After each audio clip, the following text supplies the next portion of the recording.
Hey there everyone, welcome along to another video. We're in the new year and that means a whole new host of bits and pieces, and I'd particularly like to thank Dapol today, who sent over a loaner for review. Now this was released just before Christmas and actually I've been really excited to take a close look at this. We're going to have a change of scale here, we're going up to the senior scale, so come with me and I'll show you the new Dapol Sentinel.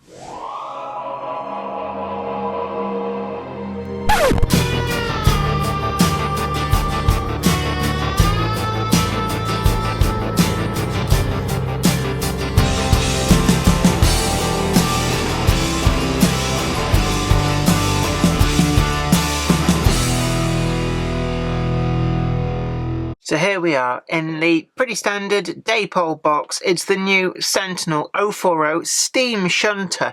And I know it looks really boxy and more akin to a diesel locomotive, but these peculiar little things were actually based on the Sentinel steam lorries of the same period. So inside here, think of it perhaps more as a tram-style locomotive, a bit like the J70 of the Great Eastern Railway. On the end of the box there, we've got the code 7S-005-007 Sentinel Y1/Y3 NCB 14 Blue Maude. And these locomotives were used by the Big Four, and then later some passed through to BR ownership, but they did also get out there into industrial use, so they really do suit an awful lot of different periods and different layouts. The box is actually really substantial. It's one of the things that Dapol do really well. And actually we get an owner's manual in here, which is like a proper little booklet here.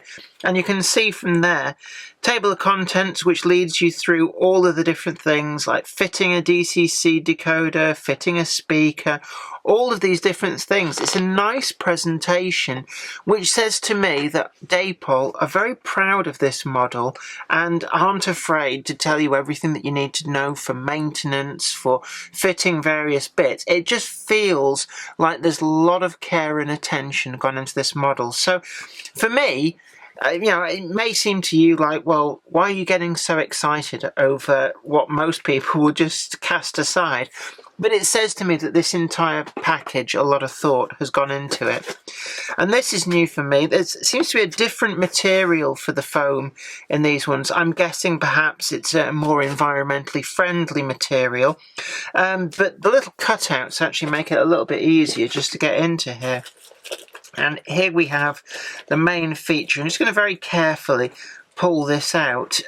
Being O-gauge, there's an awful lot of weight to this, which is really always feels so nice when you actually pick these things up. The weight to them just oozes quality. I mean, that's going to be common to a lot of O-gauge things, but it is quite a small locomotive. You can see there it fits neatly onto the palm of my hand, but straight away we're seeing all of this wealth of detail. So on the roof we have this hatch. It's in the half open position.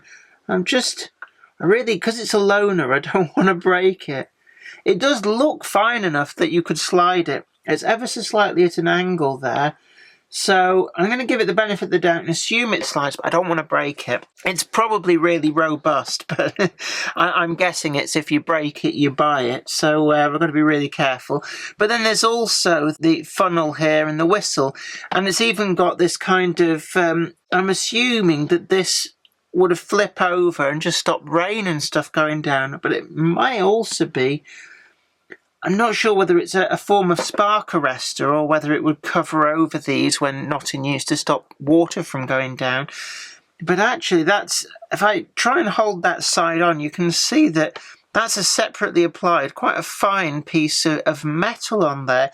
And because it's metal, it is quite strong. And also the roof detail on there as well, I'm drawn to, all the rivet detail. It's actually quite fine, but it shows up really well. I'm just feeling along there. I think is that metal? I'm not sure whether it is or not, but it certainly feels like it, and there's such a weight to this, it could well be metal. The fine detail on here, we've got all of these little vents, all these, I mean, the more I look, the more I find separately moulded detail on there. It really is exquisite.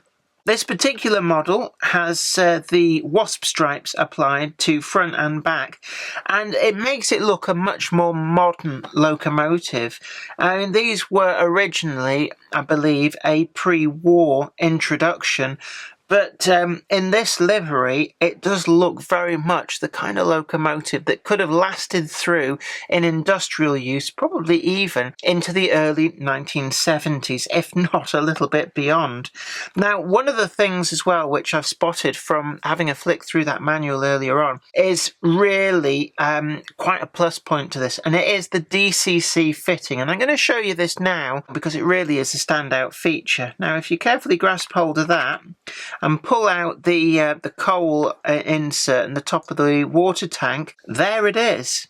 There is your 21-pin DCC socket, and it couldn't be easier to access this. Now, other manufacturers, take note. This is what modelers need. No messing about trying to get the top off. No messing about with a shower of detail going everywhere.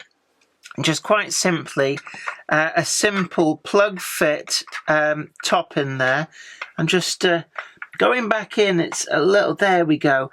You just got to get it in just the sweet spot, and there you have it. How easy could that be for DCC fitting? And I suspect that somewhere down in there is the space where the speaker goes. So I'm going to look to the side now, and the shade of blue that they've got there for me is just perfect. It's it matches pretty much all the photographs I've seen of NCB blue, although it has to be said that the National Coal Board was in some respects a bit lazy. They tended to keep locomotives in the livery that they acquired them in, so across the NCB systems you'd see things in green, yellow, maroon, black and the blue as well. But beneath the soul bar is one of the most eye-catching bits of this entire model. You can see here we've got the representation of the suspension and also the transmission. Now, these locomotives had a lot in common with the Sentinel steam wagons that they were descended from, and this included this chain final drive. And you can see here that Dapol have actually reproduced that, and I'm looking there. It feels like it's a metal separately applied item, and it's certainly pretty substantial. It's not in danger of getting damaged at all. And we can see there on the other side as well, it's got the representation of the drive on both sides and all of this transmission detail in the middle. Now, this chain isn't operable, it's purely decorative, but it's actually really nice to see just how much attention to detail that Dapol have done to this to keep it prototypically accurate. And I just have to say, when I first took it out of the box, this was one of the areas that really did catch my eye. Now, with an O-gauge model, they're big enough and they stand high enough off the track that a lot of this underframe detail is actually visible. It's not like the smaller scales where you find that, it's really nice to see there's all this detail, but as soon as you put it on the track, it may as well not be there. But on this detail really does shine through. And when I've had it running on the track, you can really see just how detailed this model is and how much that adds to its appearance when it's within the setting of a model layout. The actual soul bars, the side frames here, they are nice and chunky, just like the real locomotives. They just had this over-engineered feel to them, and that's been replicated really nicely in this O-gauge model. We've got the rivet detail right where it should be, and other details too here within the U-shape of the chassis. Now, these ladders as well I found particularly impressive. They are very, very slender. You can see there with my finger behind. They're just scale thickness, as you might expect, but they're not fragile for it. Now, we've seen that on other manufacturers' models, where some of the detail, it looks brilliant, it's scale thickness, but as soon as you handle it, it all showers off and breaks off, and you spend forever gluing it on. With this Dapol model, items such as these steps are actually really, really durable. You can see there, I'm giving it a good push and it feels like it's made of wire, but it's firmly in there and it's going to take a few knocks without really causing any great issue. And I think that's a really good touch. It's detail, but without compromising the actual function of the model within an everyday being handled environment.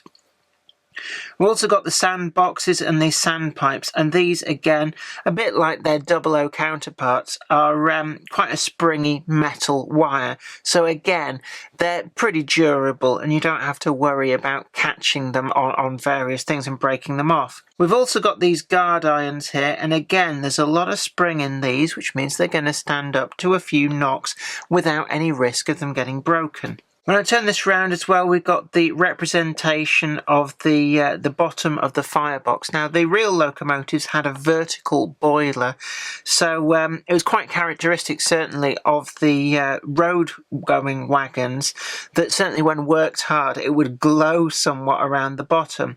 And actually, one of the features that I spotted when it was running upstairs on the little layout that I've built is that it's got that characteristic glow in there. Now, Dapol have become the masters of having a flickering firebox function, and this utilises the lighting function of the DCC chip, but also works on plain DC. And on this locomotive, it's nice to see how thoughtful it's been that they get that characteristic glow from underneath, utilising that function. The back of the cab as well, with the wasp stripes, it's possibly a little bit difficult to see, but there's this wealth of Louvre details on there, and it hasn't compromised the wasp stripes where they've been applied over the top. There doesn't really seem to be a huge amount of fuzziness around the edges, so it is nicely done. One potential detraction, and I really do have to look very closely for this, is there are a few small tiny gaps where the black has been printed over the yellow, just at the bottom of the Louvres, and in all honesty, I had to really look to find that, but it is there, so I'm going to flag it up for you. All of the detail on this is separately applied from the factory, so when you get it out of the box, there really is nothing for you to have to sit and add to it, and I quite like that. I know that it's probably a big bugbear for a lot of people that when they get a model out of the box and they have that little packet of detail and you think, oh my god, I've got to fit all this, but you don't get that with this model. All of this very, very amazingly fine detail just comes fitted to the model, and it is well fitted. It's not going to just shower off.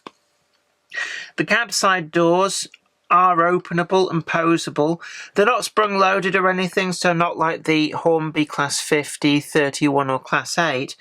But once you've pushed them open like that, you probably need something like a small jeweler's screwdriver to pull them back out. My fingers are a little bit too big to get in there. But it is kind of nice to run this with the doors open. But believe me, I've got in there with a little jeweler's screwdriver before now, and that you can pose them in pretty much any position you want. But with them open, it gives this opportunity to see the wealth of detail that exists inside the cab of this locomotive. And really it is a wealth of detail. I think we've been spoilt from Dapol, as we've had the pannier and the terrier, and every single one of these does seem to have raised the bar. So looking inside this, it's taking it yet again to another level. And in O gauge, this detail is quite noticeable. So I'm looking in there, and it's just a fabulous model. We've got the brake standard in the middle, painted in red, but then also a whole host of controls there too, and a lot of separately applied, very fine wire. If I turn it up the other way, it's just a little bit difficult to see in there and see it, but it is there.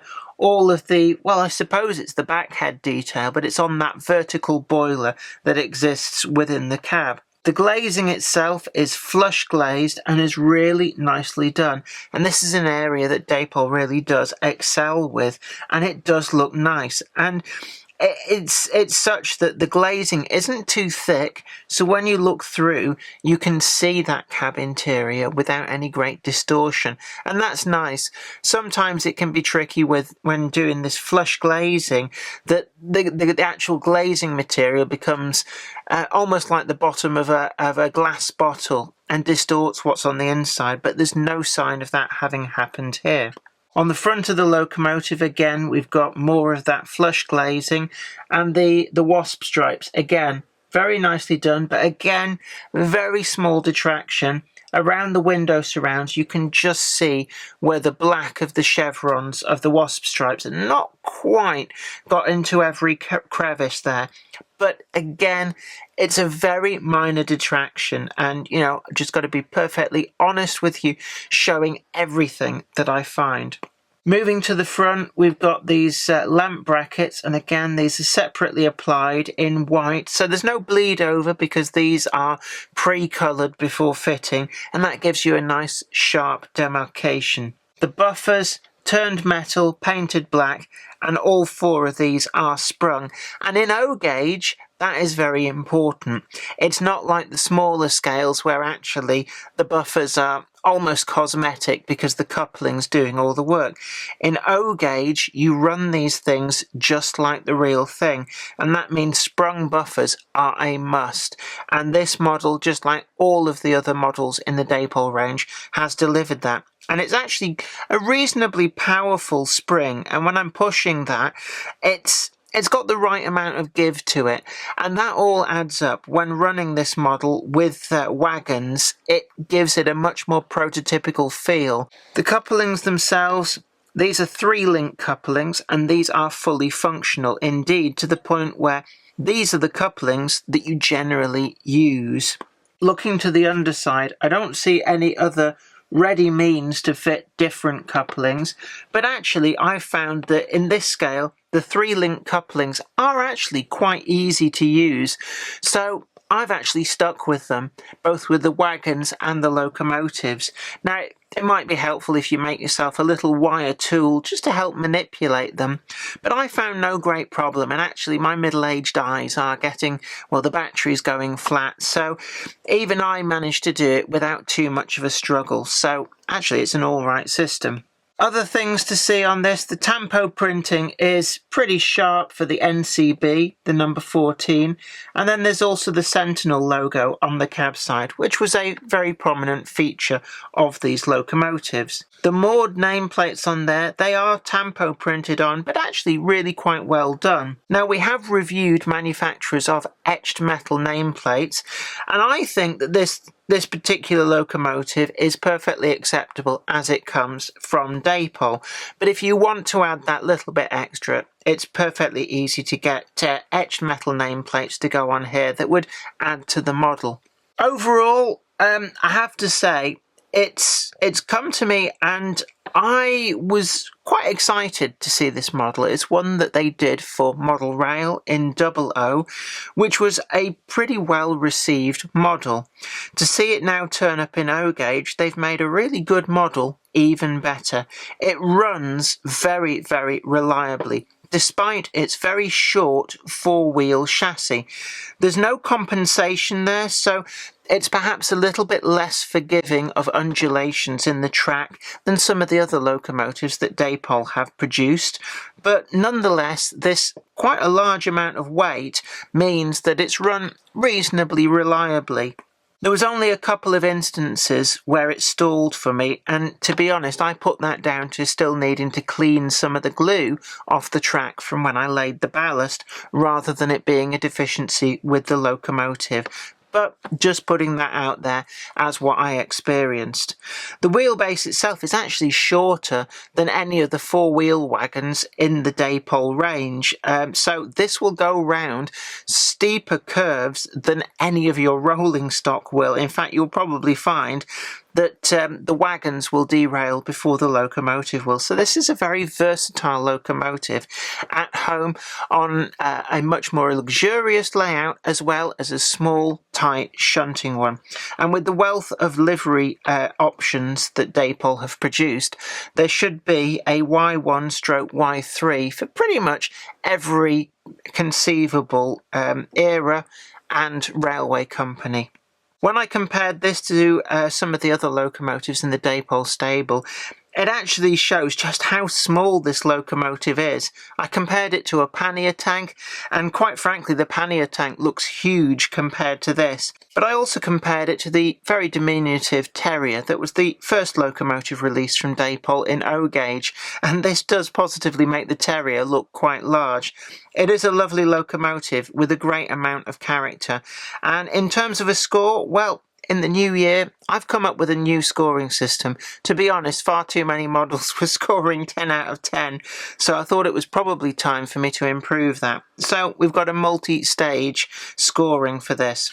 In terms of finish, I'm going to give it 9 out of 10. Overall, most of the tampo printing is pretty good, but there are a few little issues with the wasp stripes where they've been applied around window surrounds and louvres, which loses that 1 point. In terms of functionality, again, I'm going to give it a 9.5, and this locomotive performed reasonably faultlessly, but there were just a couple of occasions where it stalled, and when you compared it to something like the Terrier or the pannier tank, which got through that slightly dodgily laid track admittedly without any great issues, it's just going to lose a half a point there. In terms of functionality, I'm going to give this 10 out of 10, and the main reason for that is the ease of fitting a DCC chip.